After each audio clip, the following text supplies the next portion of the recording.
Let's go ahead and get started. First off, Coach, congratulations on your first Southland Conference tournament win. Tell us about your initial thoughts tonight's game. I thought our guys did really good tonight. I thought we got better. And at this time of the year, I think that's really important. And I thought our guys really tried really hard. And we're really unselfish as the game continued to go on and played for each other more than anything else. And just we're blessed to have another opportunity to play again tomorrow. We have a microphone. If you would just pass that around before the question and state your name and affiliation, not so much for this room because we're a fairly small room, but for the folks online watching. Brandon Williams, Southland.org. Question for both the players. Just talk about the stretch in the first half where you guys were able to start pulling away from them.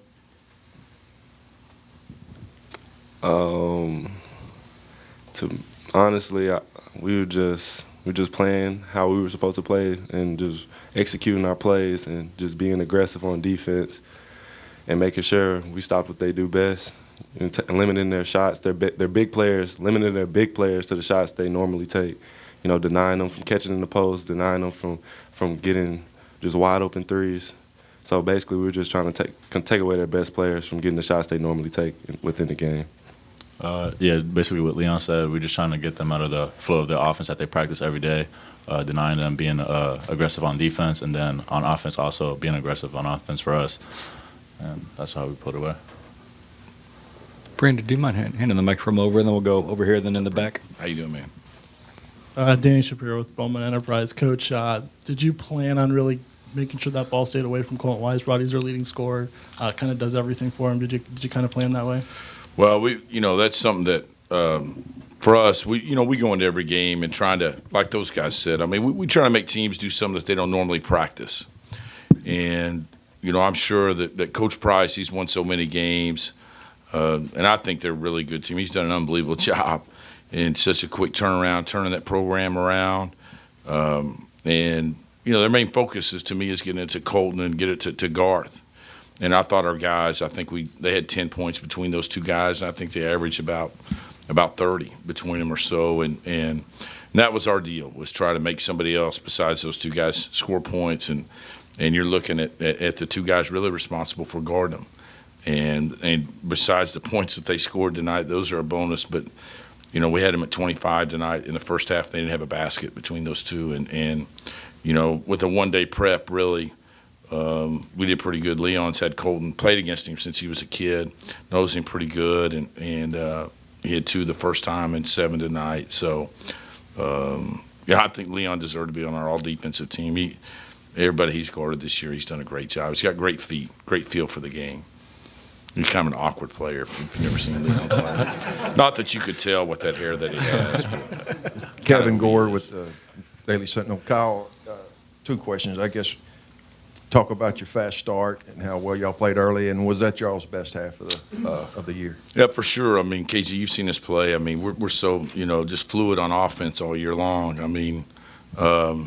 Sarcastically, I thought Leon obviously got us off to a good start. He was making shots but guarding as well, and I thought that but beside that opened the floor for us and allowed us to do some different things, and everybody got to play. I think when you play 3 days like we are, everybody's got to get into the game. We divided the minutes pretty good. I'm not sure exactly what they were, but everybody got into the game, and when you make open jump shots, that court starts to become spread pretty good.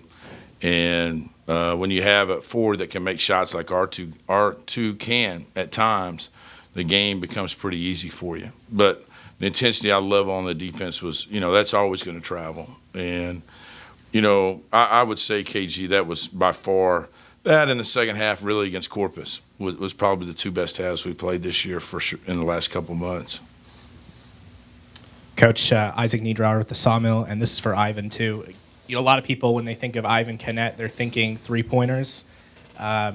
Hadn't really been there over the last month. Tonight, you kind of got it done another way. Can you talk a little bit about what you were able to do tonight and how you kind of rebounded from the last few out? Yeah, I just wanted to start inside out. I know my shots haven't been falling these past few weeks, but I just was trying to focus on the defensive end and then just be aggressive whenever I get my opportunity on offense. And tonight was attacking the rim, so that's what I did. I trust Ivan, and he's built up, like in a bank. I mean, he's deposited a lot of stuff for our team, and it helps us. He's as good an off-the-ball defender that we have on our team, and he makes plays. I mean, he had multiple steals tonight, got his hands on deflections. And like we're talking about guarding their best perimeter shooter, who's made 90-something threes on the year, Nick Garth, and put him on him and just locked him up tonight. And gets his hands on, makes plays. He helps us win so many ways besides his value in just shooting the basketball. And everybody sees that on TV or watches the game, but he helps us win. So he's maybe our best post feeder, except that time he threw it against the zone into 3 people tonight, but which stands out because it's so obvious. But he helps us win so many other ways. And he's very smart, and he's just but you see that. And you've probably seen it in him the last month, press. But we talked about it this week, was how much he helps us win. Just these 2 guys do so many other things to help us win. And being, this is Ivan's 3rd school in 4 years, and Leon's 4th in 4 years. So I'm counting your high school. I mean, they're getting, it's hard. Trust and systems, and they got coaches yelling in their ears from a lot of different stuff. I mean, I look forward to when they can go for back-to-back years, learn a system, how good they're really going to be next year. This is for both the players. How much do you think it helped that you've got guys on your team like Dallas Cameron that have played in 4 Southland tournaments, have played in NCAA tournaments to really get you guys ready for a tournament like this? I think it's really great because he just motivates us every day, letting us know how it's going to be. So, I mean, it's great having Dallas on our team. He's a great leader, and he just continues to lead us day by day, even through the bad and the ups and downs. He just tells us to look past it and just move forward from what we've been through and just look at the next day. So he just motivated us to come into this tournament and just do well. Yeah, I mean, I think Dallas is the ultimate leader. He works hard every day in practice. He's always pushing other guys. So for the young guys and the new guys like us, we just look up to him. And then when we see him going hard, we automatically have to start going harder. And it's also nice to have someone that's been there before and has done it. So we trust him. Let's go to microphone to Brent right back here. What's up, Brent? Is that purple you got on there? Golly, I didn't, huh? Yeah. I know it's good that you wear some purple in here. I made my way down from College Station. There you go. I like it. Brent Zwerneman, Houston Chronicle. Leon, do you know it's going to be your night when you make all 7 of your shots, and one of them is something that tipped off your hand? Take us through that play where the ball kind of popped up and tipped off your hand. In the first half? No, when I missed the layup. Yeah. Yeah, when I missed the layup on the break, you can't put it back. Wait, On the repeat second that? half. The second at the tip in transition. What about it? It kind of bounced off your hand. Uh-huh. Take us through that kind of, it's going to be your night when something like that happens, right? And it counts as a field goal. I mean, I know if they're attacking the basket, I just got to run with them and attack, and you just never know where the ball's going to bounce, but it always seems like I'm in the right spot at the right time. So, I mean, I was there, and it just happened to go in, so I'm just happy I made it. Playing at home is probably good for you too, right? You like playing at home? Oh, yeah. In front of friends and family? Coach Isaac Niederauer at the Sawmill, there was a key period right in the first half. You guys get up double digits, and then they go on a 9-0 run, I think on 3 3-pointers. And It was 23 to 10 or 23 to 11, something like that. Can you talk about the resolve of your team out of that timeout? They make it a 1-point game after you guys get up, and then you guys really pull away the rest of the half. What was said in that huddle? I wasn't very smart during that time. I had a bad lineup, and I actually went small, and we changed the way we were guarding ball screens, and they kind of picked on us, to be honest with you, which is different than the way we played them the first time, and they got us a little spread out. And so we just kind of went back to the way we started the game. And we became more aggressive. Sometimes when you switch, you lose your aggressiveness. And a lot of teams can switch and do certain things versus, I think our team's best when we're attacking and aggressive and trapping at times. And we were kind of switching. We had Ty at the 4, and we just said, the heck with this. We're going to go back to kind of a bigger lineup, and we're going to become, at worst, we're going to be aggressive.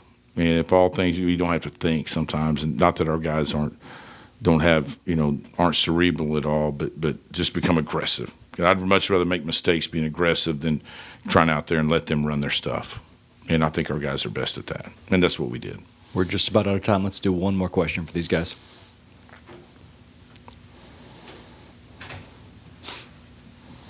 Can celebrate the win tonight, but looking ahead to A&M Corpus Christi tomorrow. Yeah, we're done with this one. It's too fast. I mean, we'll just go back to the hotel and talk about Corpus Christi. And, they're not the same team that we played down there, which was a long time ago. I mean, they're maybe the best team in the league for sure. And Willis Wilson, Thomas didn't play against us for whatever reason. And that's why he's won however many games. He's won 400 games or whatever, and one of the best coaches in the country. And I'm sure they'll been sitting there laying and waiting for us and been excited about playing us for a long time. And I thought it was a great defensive game when we played them down there, and it was pretty ugly. But I thought our guys really guarded, and I'm sure they'll probably come out and score about 90 against us tomorrow. But he does a great job, and has since everywhere he's been at Rice and down there. So we'll have to play a lot better than we did tonight to have a chance. But I think our guys might be excited to play. What do you guys think? So I think they'll get a good effort from us. Well, again, congratulations on the win, and thank you. Thank you.